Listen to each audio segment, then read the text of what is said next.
men have it worse in some ways, women have it worse in different ways, right? This isn't a competition of like, oh, let's wave the flag of who's actually accumulated more victimhood points. The first thing that needs to happen before anything is the volume of the conversation needs to be turned down. We need to see the challenges that are faced by both sexes. The second thing that needs to be put out front is that there needs to be a way to raise men up without bringing women down, because it is very easy for you to say, okay, so women are out achieving men in education and employment, let's just put the reins on them and then everything's going to be brought back. You go, look, I am not trying to row back any of the gains that have been made by women over the last 50 years. But you do want to have eligible male partners, right?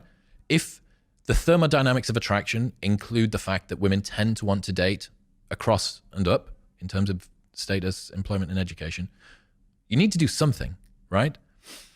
Some of the things that you could look at doing in terms of solutions would be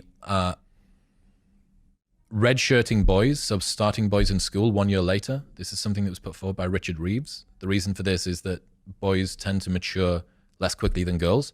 If you were to start boys 1 year later in school, it would mean that they would be more effective at their age. They would be more mature mentally. That's one start.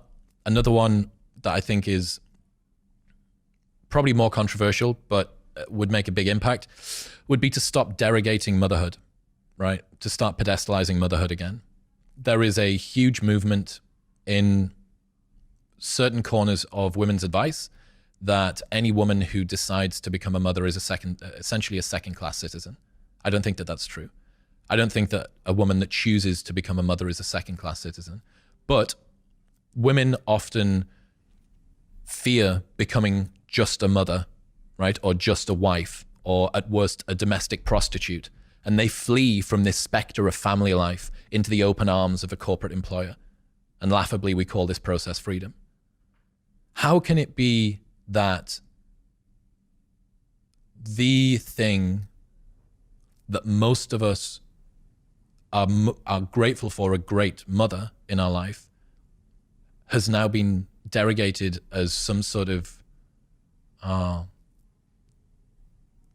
it's like somebody's been rubed into a role that the patriarchy always wanted them to do, right? There was an article a little while ago that said maternal instinct is a myth. That basically the only reason that maternal instinct exists is because the patriarchy has convinced women that they're actually supposed to like kids. It's like, I can't even begin to explain how ridiculous that is if you look at all of the sex differences in terms of the way that humans work. Pedestalizing motherhood would make women fear being a mother less. It would make it an aspirational goal for them to pursue. One of the scariest stats that I learned was from a guy called Stephen Shaw. He did a documentary called Birth Gap. And in it, he talks about this declining birth rate. A meta-analysis by Professor Rinska Kaiser says that 80% of women who aren't mothers after their fertility window closes didn't intend to not be mothers. It's involuntary childlessness.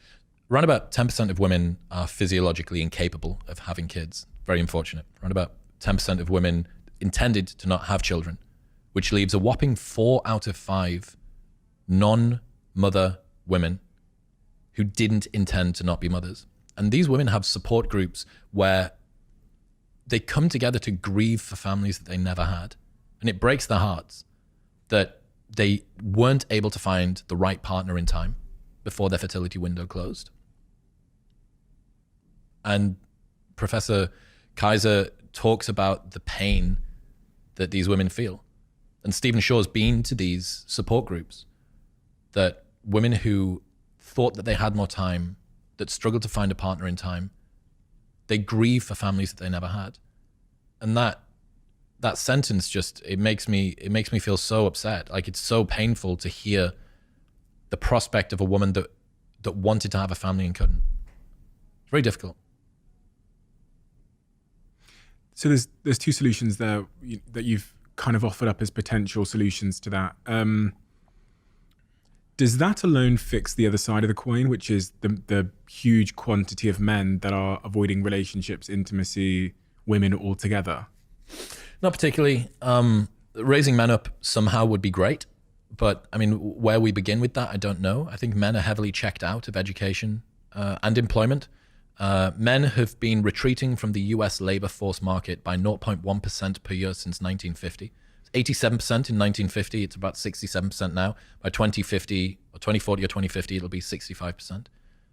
Given that women want, on average, about 80% of women want a man with a stable job, this retreat is not good. Each step that men take where they take themselves out of education and employment not only isolates them and makes them economically less viable as contributors to society, it also makes them less eligible as mates. On average, men between 18 and 30 in the US spend 2,000 hours per year playing video games, stoned, or on prescription drugs. That's not the eligible partner, right? So one other thing that you could look at doing is encouraging in-person dating. So online dating does worsen this issue because it allows you to optimize for objective metrics of success, right? On a dating app, and this is for both men and women. On a dating app, particularly for men, you can have your education level, you can have the car that you're with, you can talk about your job, so women are very much encouraged by the platform itself to take a incredibly low resolution view of this person. So all of the things that guys are able to work on, like, vibe and humor, being pleasant, being kind, being caring, being charming, none of that can come across on a Tinder profile. And this means that it further worsens the tall girl problem. You see how it would make the objective metrics even more and more worsened. Let's not forget that there are 3 men for every 1 woman on a dating app. So even if every man matched off with a woman, there would still be this huge number of men that didn't have a partner, right? So online dating hasn't delivered on the promises I think that anybody wanted for it. Women swipe right on around about 4.5% of profiles for men. Men swipe right on about 60% of profiles for women. This means that a lot of men see online dating as a waste of time. We spoke about how it buffers rejection and that it helps people to not feel rejection so much. But when you spend a lot of time on apps, swiping right on 60% of people on average, and you don't get very many matches or any matches, or the few matches you do get never turn into dates, that would quite rightly make people feel disenchanted with the world of dating. Downstream from the problems of social media that we spoke about before are a lack of ability to flirt. I actually think that flirting is a lost art at the moment. It's a very complex thing to do. It's a push and pull. You have to understand a lot of intricacies about sort of social dynamics and interaction. You need to be able to tease, but not too much. And the art of flirting is incredibly difficult to get right. And it's even more difficult if you've never interacted with a woman in the real world, especially as guys and girls.